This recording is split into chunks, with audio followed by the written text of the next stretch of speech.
Jim Lee, a longtime donor, first time on the live stream from Mount Pleasant, and a treasured free throw shooter with a great story. Jim, how are you, sir? I'm very good, thank you. And I am so in glad to honor of meet you. everybody from South Carolina, for you, I wore my Bulls Bay pullover. There you go. Bulls Bay. I love it. I am so grateful that we got connected because you have an incredible story about free throws that you want to share. Please tell us. Well, it started. It started when my dad passed away, and I was always a good foul shooter. I mean, growing up, we grew up in a very small town. Actually, I've got a copy of the book right here, and this is where we grew up shooting baskets. And basically, my brother Mike and I, we spent all our days in the backyard, and he was a few inches taller than I was and a couple years older, so I got beat up regularly, but it was the best thing that ever happened to me. But I just got in the habit of shooting foul shots and shooting. I'd go out and shoot for 2-3 hours all the time. And probably since I bet you 5th or 6th grade, I would shoot 100 a day and I would just track it. And I think my mother threw it all away, but I mean, I did it from there through college. So there was somewhere in the house, but then when we moved away, I think she just kind of tossed it. I wish I had it because people always ask me, well, how many times did you get 100 out of 100? I said, well, a lot. I can't remember. Because it's been more than once or twice. It was once or twice I would remember, but it was a lot of times. And I would track it, but I have no proof because she threw it all away. But Well, I believe you. I believe you, Jim. I as know you do that.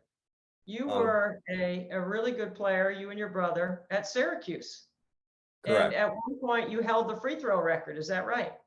I had the single season mark for 30 years till Jerry McNamara broke it, but I had it for 30 years. And the funny thing, my brother Mike had the consecutive foul shots made for 39 years before Brandon Trish broke his. And as my brother Mike put it one time, it's like a friend of his called him. He goes, "Hey, I'm sorry about your record got broken." He goes, "Well, what are you talking about?" He goes, I saw that you had a record for like 38 years. It was just broken. He goes, "Oh yeah." He goes, "Well, for the record, it was 39 years." But so he knew exactly where it was. And What was your percentage and what were the consecutive number of free throws your brother Mike made?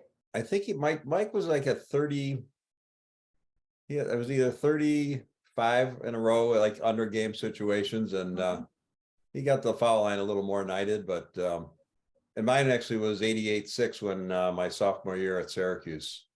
So for 30 years I held it, and actually for a career I was 0.002 percentage points below Richie Cornwell, who God rest Richie soul, he passed away a couple of years ago, but that was a good record, which I liked having. Well, hold that book up a little bit again and tell us why you wrote it. Well, this right here, I wrote it, I didn't write it to begin with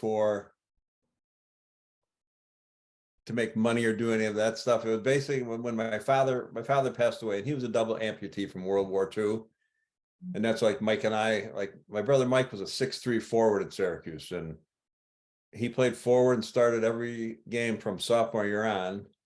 And here I weighed 160, 165 pounds when I graduated. So we weren't in like at 6'3", that's not a position to play forward, especially nowadays. But even back then, he was covering 6'7", 6'8" guys. And well, 160 pounds doesn't get you very far anymore. But for some reason, good things always happen to us. And I think it had to do with our father, because he couldn't, you would never know he was disabled, ever. He did more things than other people, but we were like his legs. So Mike and I played ball, and we know he got good satisfaction of watching us. So when he passed away, I thought, a friend of mine asked me, he goes, "You ought to write a book, and then maybe you could donate some of the proceeds." So I put it together and wrote it. And, I wish I could have sold a few more copies so I could donate more money to the EBV program at Syracuse, but that also expands to 10 other schools in the country. But people that have read it, and I know that the people who have sat down, I know that I've helped them, and it's just very simple, and it's you being a good shooter because I've watched you on your tapes, so I know that. And it's very simple to do, and some people get carried away and want to do too much stuff to look cool. I mean, it's simple. You just, there's the basket, here's the ball, make it as easy as possible with the less amount of movement as possible. And kids just don't do it. And I don't know why. And for me, being 160 pounds, I know that I always got in game situations at the end of games, or I think I shot every technical foul shot in high school and college because I was the best shooter no matter what. So it got me in games at a time. And even my sophomore year, when I was the sixth man coming up, I was always in the game at the end of a game, because if they were going to get fouled, Coach D wanted them to foul me. So I got the ball, and that gave me extra playing time too. And kids don't understand that nowadays. They don't. But I think it's remarkable. That's how the book happened, just to try to do something nice for people who got hurt in the wars. And all told, I mean, I put together a golf tournament similar to what you do, with your 24 hours, but nothing but net. And over the years for my dad, we've raised, I think it was like close to $440,000, which went to all sorts of disabled organizations, to the DAV, to Syracuse University's EBV program, which stands for Entrepreneurship Boot Camp for Veterans with Disabilities. And it was fun to do. I had to give it up because I had a few things happen to my body that I couldn't do it anymore, but it was nice to do those things. So, I still do things when I can for the veterans. We have a similar passion and a purpose, and we use free throws as our vehicle to share our story. You and I got connected because your daughter, Suzanne, works for the Women's Sports Network. And my friend Carol Stiff and I were talking at the Women's Final Four about potentially adding the Women's Sports Network to covering some of our events so we could get more publicity to raise the level of the story and maybe get more people to donate. And immediately upon mentioning it, your daughter's like, I know your event. My dad lives in Mount Pleasant and he is a donor.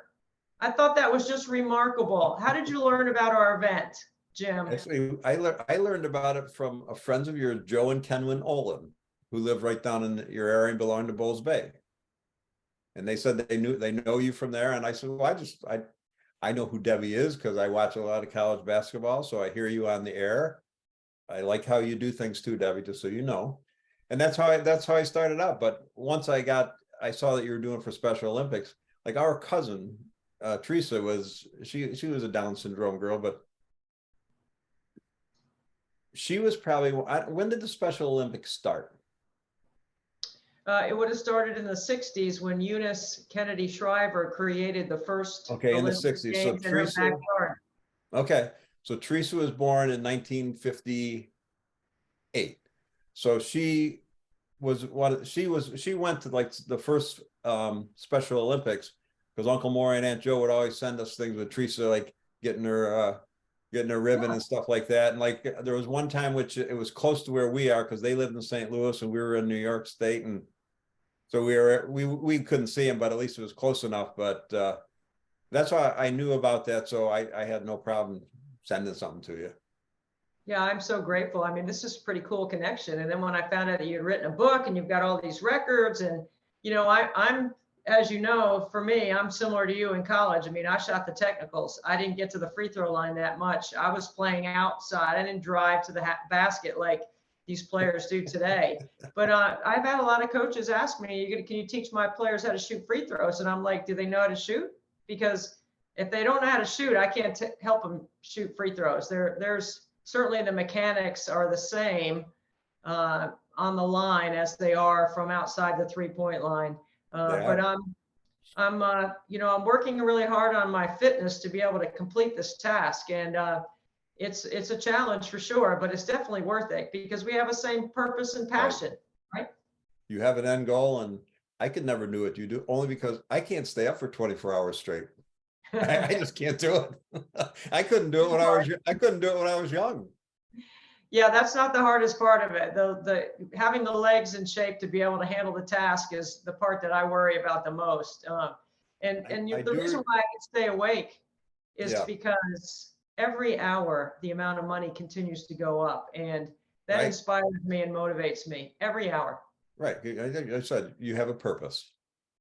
And I know what you're talking about there, because I remember when I would get on a roll in the backyard at my house, and the one time I made, like, I think the most I ever made in a row was 423.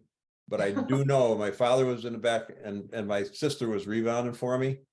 And I have to admit, like, the last number of them, as I was going up, I was getting cramps in my calves, and I had to step back a touch, but I didn't want to get out of my rhythm. And I still remember the one I missed. It hit the front, the back, came back to the front, and fell off. And it still almost went in, but I think that's kind of cool. I mean, to tell you where we grew up, I had a lot of fun by myself doing that. And some kids would look at me, it's like, even my friends look at me, what are you, nuts? He goes, you always say you wish you could shoot like me. He goes, well, that's why.